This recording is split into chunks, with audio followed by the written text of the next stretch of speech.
For the connection, is black to the power supply, and we put these two together to the terminal of the screen. The red is for positive.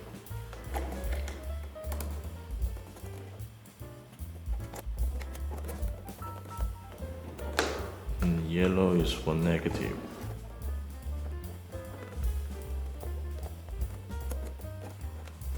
And for the signal input, the blue connect to the A terminal, and green for B.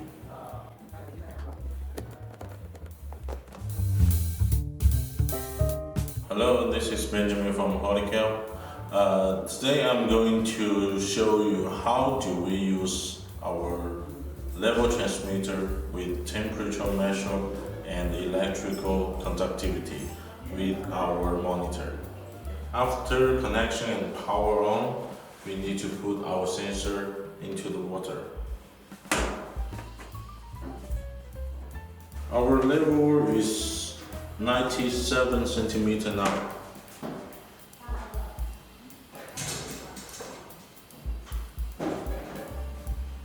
Once the sensor goes to the water, the monitors shows level